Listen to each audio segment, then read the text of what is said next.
Ya, shalom. Shalom. Ya, puji Tuhan, saudara-saudaraku yang terkasih. Di hari ini kita masuk lagi di dalam persekutuan dengan firman Tuhan, mana Tuhan senantiasa berfirman bagi umatnya, bagi setiap orang di muka bumi untuk menerimanya. Baik, saudara-saudaraku yang terkasih, kita akan masuk lagi membaca firman Tuhan yang terambil dari Injil Markus pasal yang ke-7, ayat 24 hingga ayat 30. Bunyi firman Tuhan demikian. Perempuan Sirofenisia yang percaya. Lalu Yesus berangkat dari situ dan pergi ke daerah Tirus. Ia masuk ke sebuah rumah dan tidak mau bahwa ada orang yang mengetahuinya.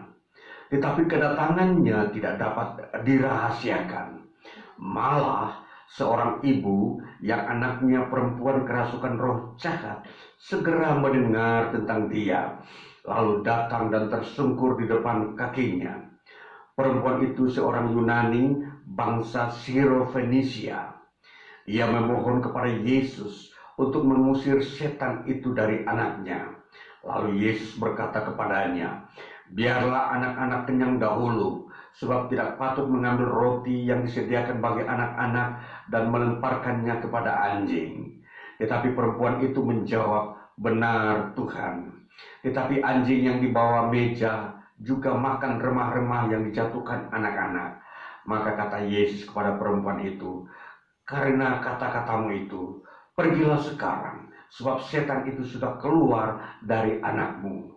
Perempuan itu pulang ke rumahnya, lalu didapatinya anak itu berbaring di tempat tidur, sedang setan itu sudah keluar.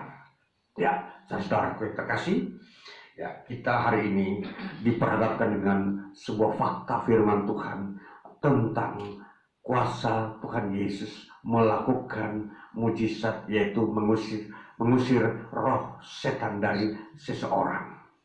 Itu sebabnya kali ini, saudara, saya membawa kita semua untuk mengerti ada sebuah tema yang saya akan tampilkan di hari ini adalah mujizat masih ada. Tema mujizat masih ada, sesungguhnya inilah yang sedang dinanti-nantikan oleh banyak orang. Bagaimana hamba-hamba Tuhan bisa menampilkan lagi suatu suara Tuhan tentang mujizat masih ada. Saudara, dengan melihat kondisi alam dan dunia secara global, tentunya kita bisa memprediksikan bahwa banyak orang sedang letih lesu.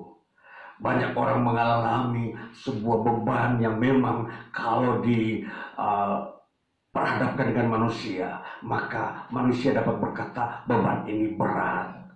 Saudara, kita belum melewati tahun-tahun 2023 ini. Nuansa-nuansa krisis ekonomi masih terlihat. Daya beli masyarakat juga masih lemah. Masih ada muncul lagi krisis berikutnya, di mana bertambahnya lagi perang lagi yang muncul antara Israel dan Palestina, di mana Ukraina dan Rusia belum selesai. Ini semua menambah krisis-krisis yang terjadi di dunia global.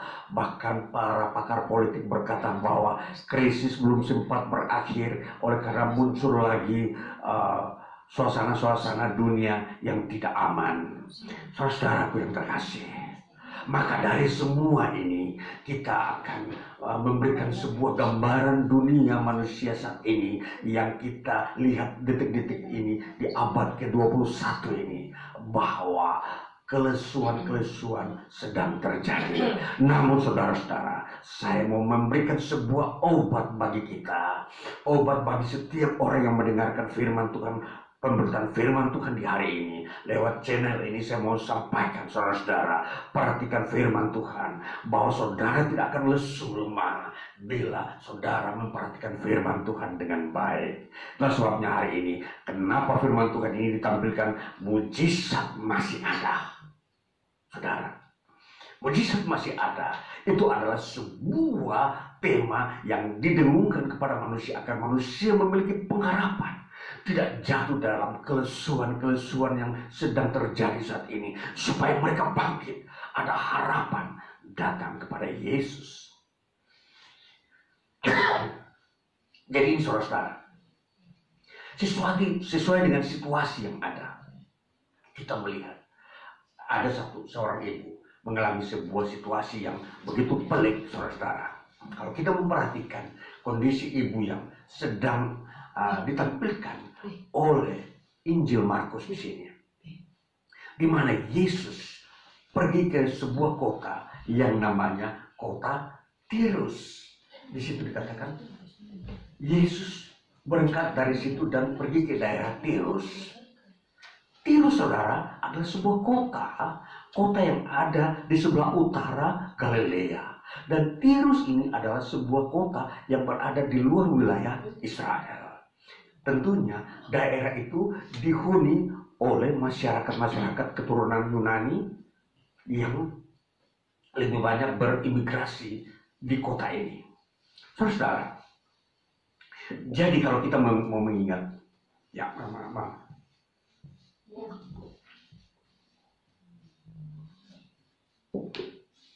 kalau kita mengingat kota Tirus ini adalah salah satu kota yang juga memiliki sejarah yang baik, karena pada era-era Yunani berkuasa, dan kemudian setelah Romawi mengambil alih kekuasaan dunia, banyak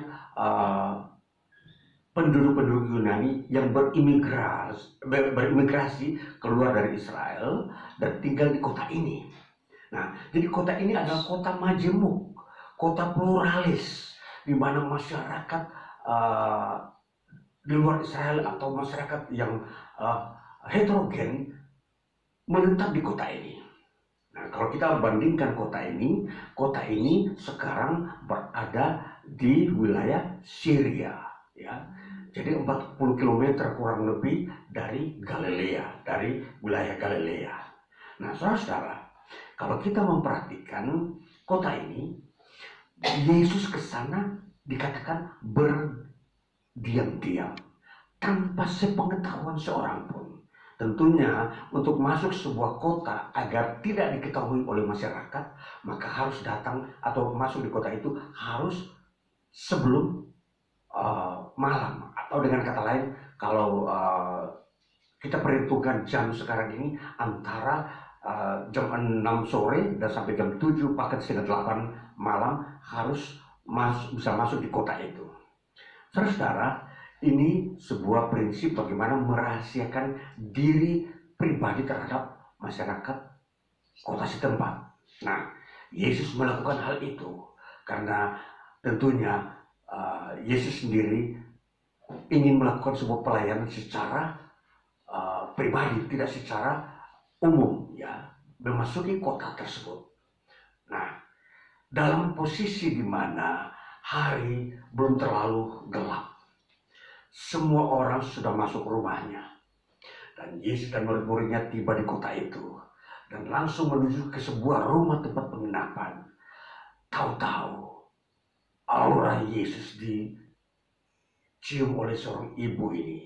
Ibu ini dia adalah seorang ibu janda yang memiliki seorang putri yang usianya mendekati pernikahan. Katakanlah dia diperkirakan umur antara 20 hingga 23 tahun. Nah, putrinya ini sering kerasukan setan. Ya, kerasukan setan ini yang membuat putrinya ini seringkali menderita dan menderita. Saudara, kalau kita melihat kondisi masyarakat atau ada orang yang kerasukan setan, itu berarti praktek-praktek kuasa kegelapan atau okultisme itu selalu dipakai menjadi kepercayaan mereka. Maka kalau kita menghubungkan kebiasaan ibu ini, tentunya dia mengadopsi atau dia membawa seluruh kepercayaan yang dipunyai oleh keluarganya dari Yunani dan diadopsi, dikawinkan lagi dengan apa yang ada di kota Tirus, membuat iblis dengan mudah merasuk anaknya. Jadi kenapa iblis harus merasuk anaknya? Karena memang di dalam kepercayaan itu setiap orang yang mau menyembah sebuah kepercayaan atau berhala atau iblis yang berada di sebuah kota, anaknya harus menjadi tumbal atau harus menjadi persembahan bagi dewa atau roh-roh yang dipercayai di situ. Nah, ini saudara, apa yang dilakukan? Semua itu demi untuk kehidupan ekonomi. Jadi kehidupan ekonomi yang mau dicapai, tetapi melalui jalur okultisme, sehingga iblis merasuk anaknya. Dan ini sebuah kekeliruan yang seringkali dilakukan oleh banyak orang untuk mendapatkan ekonomi menggunakan sarana-sarana okultisme, kepercayaan tahayul. Dan dampaknya anaknya kerasukan. Saudara, kalau kita memperhatikan dari bagian ini, maka di sini ada sebuah dialog antara ibu ini dengan Yesus. Ibu ini datang menyembah Yesus sambil berseru minta tolong. Kita baca ayatnya yang ke-27 ya. Dikatakan begini, 26 dulu. Perempuan itu seorang Yunani bangsa Siro-Fenisia. Ia memohon kepada Yesus untuk mengusir setan itu dari anaknya. Saudara-saudara, ini permohonan pertama. Ini datang dengan satu pengharapan sungguh-sungguh karena dia sudah mendengar tentang Yesus di berbagai-bagai wilayah yang telah melakukan mujizat. Nah, saudara-saudara, jadi ini ibu ini meninggalkan rumahnya, datang ke tempat penginapan Yesus. Jadi tentunya anaknya tidak dibawa. Anaknya sedang dirasuk setan di rumahnya dan begitu menderita. Dia seorang ibu janda dan datang kepada Yesus sambil menyembah Yesus, sambil memohon untuk Yesus menyembuhkan anaknya. Apa yang Yesus katakan, saudara-saudara? Di dalam sikap ini terjadilah dialog. Lalu Yesus berkata kepada ibu ini begini, ayat 27. Lalu Yesus berkata kepadanya, biarlah anak-anak kenyang dahulu, sebab tidak patut mengambil roti yang disediakan bagi anak-anak dan melemparkannya kepada anjing. Saudara, dialog ini sebenarnya bertujuan untuk mau menegaskan kepada ibu ini bahwa Yesus datang ke tempat kota ini, kota Tirus ini, tujuan utama adalah untuk menyembuhkan orang-orang Israel yang sakit. Jadi orang Israel yang berimigran ke kota ini banyak yang sakit. Tujuan Yesus mau mengunjungi mereka. Makanya Yesus berkata, tidak patut memberi roti kepada anjing, padahal itu ditujukan kepada anak-anak. Ya, kita memperhatikan. Jadi disinilah kalimat yang Yesus maksudkan adalah anak-anak ini adalah sebenarnya dari sisi status mereka adalah keturunan Israel. Namun anak-anak yang dimaksudkan di sini adalah anak-anak yang sudah remaja ke atas. Jadi dengan kata lain, kalau bahasa ini bahasa anak-anak adalah umur 13 hingga 20 tahun. Ya, itu anak-anak. Karena di dalam teks Yunani, kata anak-anak ini digunakan kata teknon. Nah, teknon itu anak-anak yang sudah berumur sekian. Nah, makanya di dalam teks ini, anak-anak berumur demikian patutlah yang menerima roti yang bulat. Ya, nah itu dalam sebuah bahasa simbolis bahwa mereka yang sakit itulah yang membutuhkan mujizat. Ya, saudara, dari keturunan Israel. Nah, lalu ibu ini menyanggah apa yang Yesus sudah sampaikan kepada dirinya. Dia menyanggah dengan kalimat yang agak berusaha dengan keras, dikatakan begini. Tetapi perempuan itu menjawab, benar Tuhan. Tetapi anjing yang di bawah meja juga makan remah-remah yang dijatuhkan anak-anak. Nah, saudara, bagaimana ibu ini yang benar-benar ingin supaya anaknya juga disembuhkan, makanya ibu ini memakai istilah bahwa anak-anak yang ada di anjing juga anjing yang ada di bawah meja itu memakan remah-remah dari anak-anak ini. Jadi anak-anak yang dipakai oleh ibu ini bukan pakai kata teknon, tetapi memakai kata poidion. Ya. Jadi anak-anak juga, tetapi paidion maksudnya. Paidion ini itu anak-anak balita. Jadi dari 1 sampai 5 tahun. Kalau kita lihat anak-anak bayi, dalam pengertian paidion ini anak-anak kecil yang usianya lebih kecil lagi, yang bisa makan remah-remah. Jadi mereka tidak bisa makan roti yang sudah keras ya, karena roti yang kalau kita lihat di lingkungan Timur Tengah, saat itu roti itu adalah keras ya, yang bisa dimakan oleh anak-anak yang sudah punya gigi. Tapi anak-anak balita di bawah itu artinya mereka belum bisa mengunyah roti itu. Jadi jelas roti-roti yang ada itu hanya remah-remah. Nah ini saudara-saudara.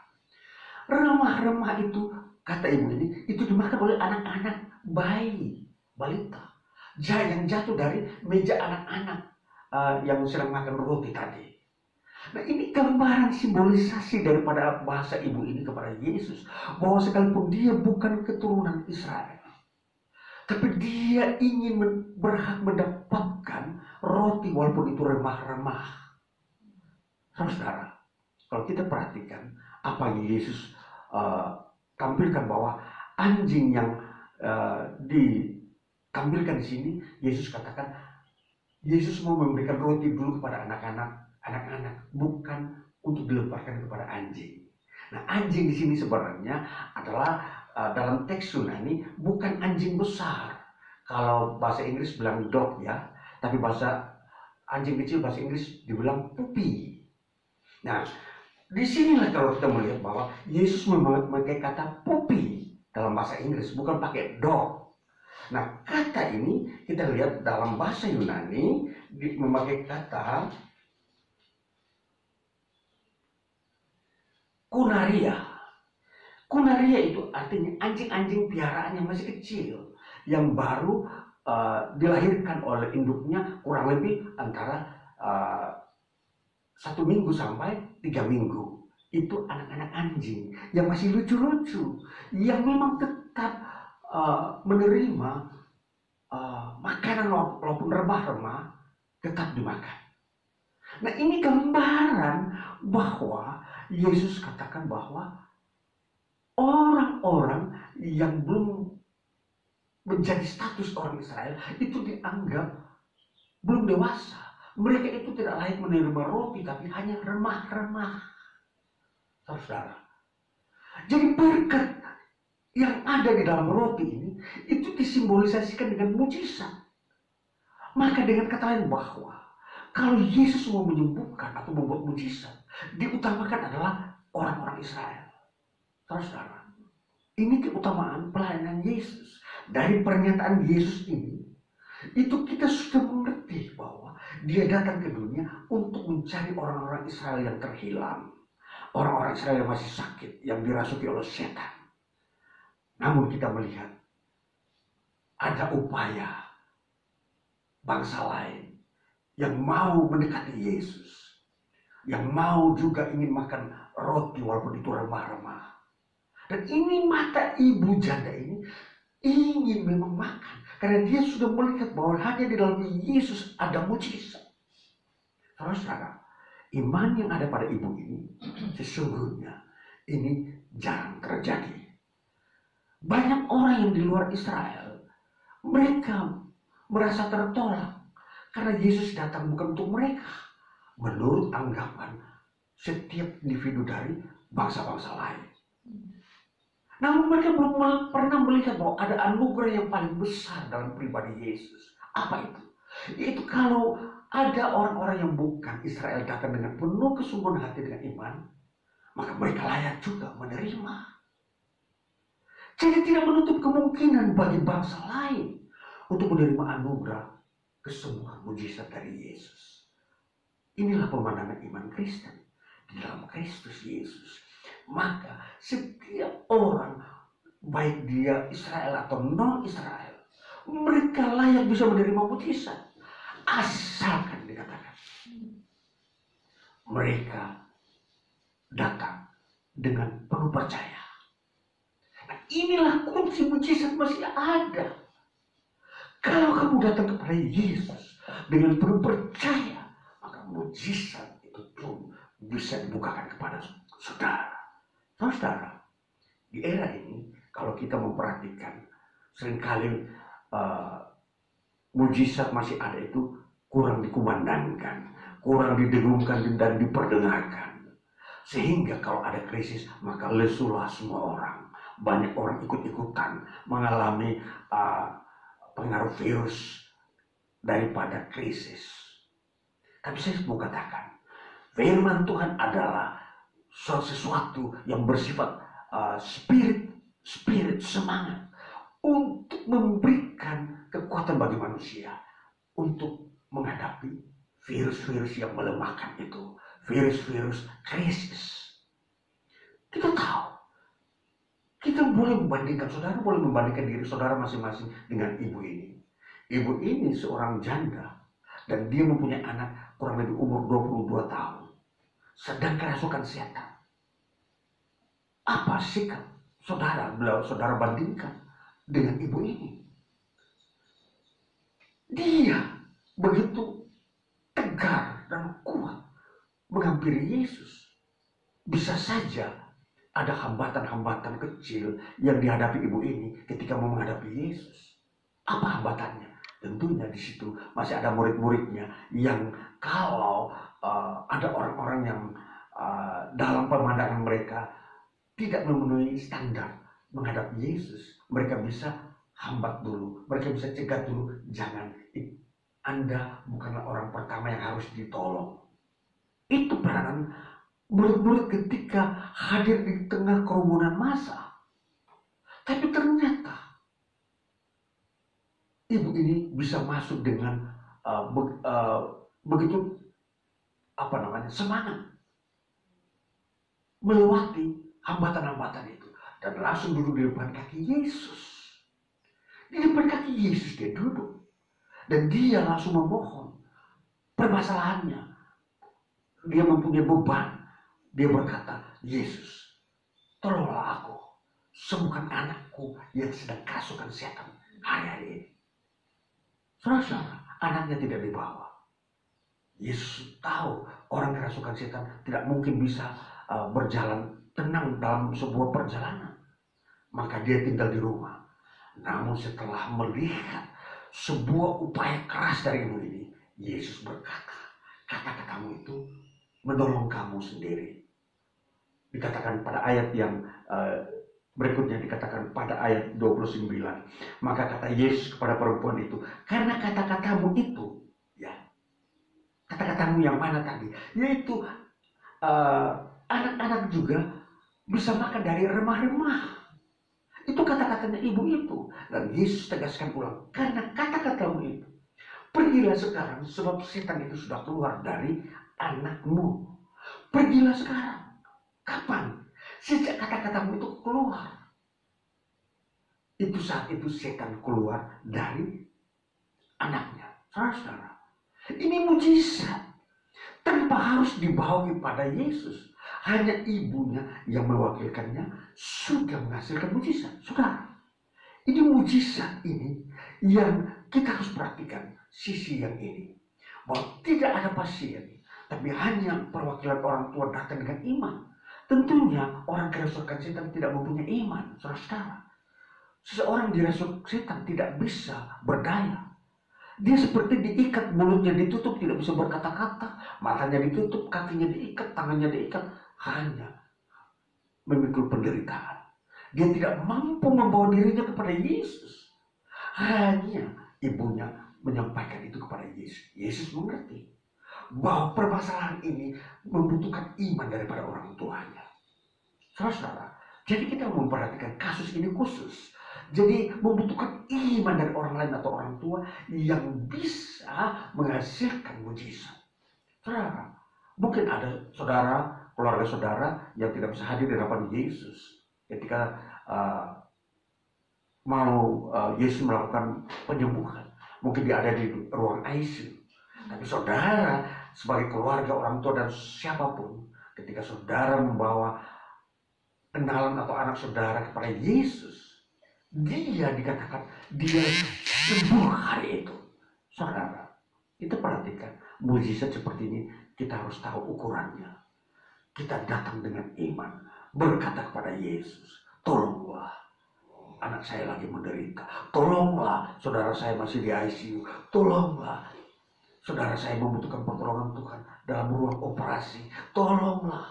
Saudara-saudara, ini iman saudara. Jadi mari kita perhatikan bagaimana peranan iman saudara terhadap keluarga saudara ketika kasus-kasus itu ada.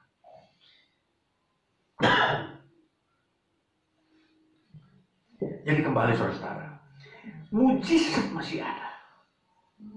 Mujizat masih ada. Itu meneguhkan kita bahwa kita tidak bisa mengakhiri sejarah dunia ini tanpa menghilangkan atau menghadirkan mujizat. Sejarah ini selalu berhubungan dengan mujizat. Saudara-saudara yang percaya sajalah, maka mujizat terjadi masih ada. Itu mempunyai relevansinya dengan iman yang kekal. Tanpa iman yang kuat atau yang teguh, mujizat itu tidak bisa terjadi. Saudara, jadi menghadapi Yesus, datang kepada Yesus harus dengan kuat, tegar.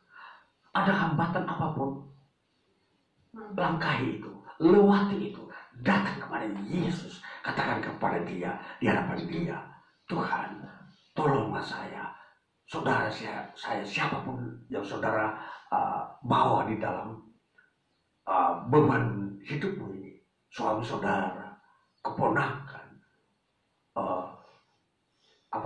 nenek saudara, bisa saja kenalan satu-satunya saudara yang saudara cintai, karena dia tidak punya saudara yang lain. Dia mungkin anak yatim piatu, dia berserah kepada saudara, ikut saudara. Ini pun sama. Pegawai saudara barangkali yang dia sudah menolong saudara di dalam kehidupan saudara sebagai karyawan. Saudara bisa menolong dia ketika dia sakit. Iman saudara bisa dipakai untuk menolong orang-orang tersebut. Jadi kita harus aktif. Ketika saudara punya iman, ketika saudara diizinkan untuk beriman, lakukan itu. Saudara terkasih, maka kembali kita akan melihat semua ini dalam perspektif iman Kristen, bahwa mujizat masih ada. Walaupun dia tidak semarak seperti apa yang Yesus lakukan. Begitu bertubi-tubi terjadi mujizat dari hari lepas hari. Walaupun mujizat sekarang ini masih 1-2, tetapi itu masih ada. Masih ada. Mujizat tidak akan pernah hilang. Mujizat itu akan hilang kalau iman saudara juga hilang. Mujizat tidak akan terjadi kalau iman saudara juga tidak hidup, tidak digunakan. Itulah baru seperti itu. Tetapi ketika saudara mau membangkitkan iman saudara, mau memperlihatkan bahwa saya ingin melihat kuasa Tuhan mujizat dengan iman saudara, maka bisa terjadi mujizat. Maka ini saudaraku, firman Tuhan ini mengajarkan kita sebagai manusia, umat Tuhan di hari-hari ini, kita harus melihat bahwa iman itu masih bisa kita gunakan untuk orang lain, bukan untuk diri kita sendiri. Menolong orang lain yang dimana mereka butuhkan, bagaimana menghantar mereka ke hadapan Tuhan. Disitulah kita hadir. Saudara-saudara, itu Tuhan izinkan. Inilah prinsip kerja iman Kristen. Bagaimana saudara yang sekecil apapun bisa menolong saudara lain yang bentuknya apapun, sekecil apapun itu.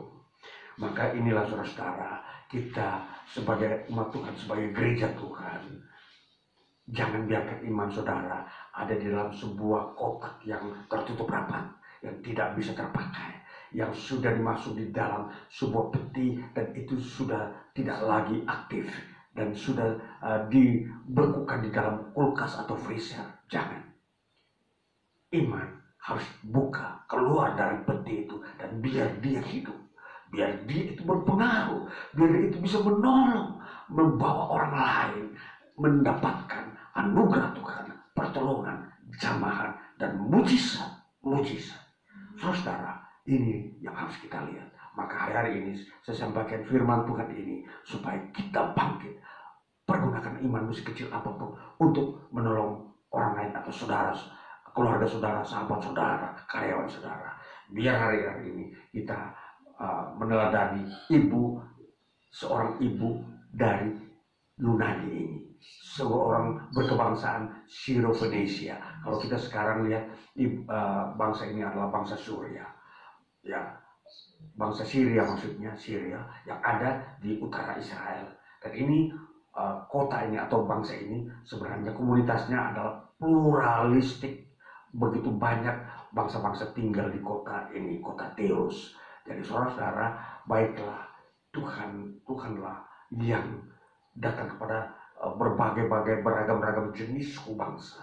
Dia mengasihi, dia mau memberikan juga roti-roti yang mereka butuhkan. Walaupun dipandang oleh orang-orang itu tidak layak menerima roti utuh, hanya remah-remah saja. Tetapi itu pun berguna. Maka ini saudara-saudaraku yang terkasih, kasih Yesus tetap ada sampai akhir zaman. Tuhan Yesus memberkati kita saudara-saudara sekalian, dan kita akan memang masuk di dalam masa mujizat ke depan. Haleluya. Amin.